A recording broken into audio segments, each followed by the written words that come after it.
Samantala, mga pangyayari noong martial law, isa sa buhay sa pamamagitan ng The Great Lian Run.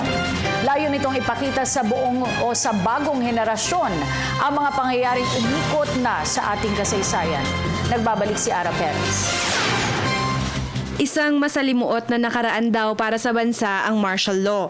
Ngunit alam ba ito ng mga kabataang hindi pa nga isinisilang ng panahong iyon? Ang The Great Lian Run ang siyang naisip na kasagutan ng Universidad ng Pilipinas upang ipabatid sa bagong henerasyon kung ano nga ba ang naganap noong panahong iyon. We'll try to recreate the conditions of that era in our history. So sila, malalaman nila kung ano yung nangyari ng panahon na yon. At yung mga lesson sa panahon na yon, hopefully, mag-translate into knowledge. Tinagurian man itong fun run, dapat pa rin itong seryosohin ng mga kalahok dahil magandang paalala rin ito ukol sa aktivismo sa bansa noong 70s hanggang 80s.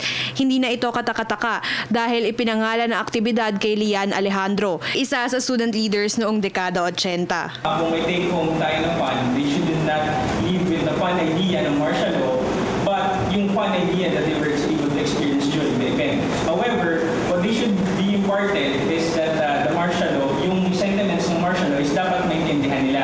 What we need is to propagate vernacular memory. Ito yung memory alaala ng mga tao na ordinaryo na kasama talaga mismo nung 70s at 80s.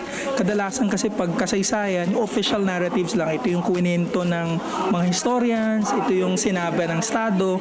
Pag vernacular memory, ito yung iba't ibang kwento ng mga tao sa isang, madilim na panahon ng ating kasaysayan. Gising na nga ang kamalayan ng mga kabataan ukol sa nakaraan. Dala ang pag-asang maitama na ang mga pagkakamali sa susunod na henerasyon.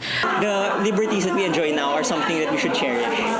Lahat ng laban ng mayroon ng kabataan, dapat naroon tayo sa harapan dahil ito ay responsibilidad natin sa bayan. Para sa Telebisyon ng Bayan, Ara Perez.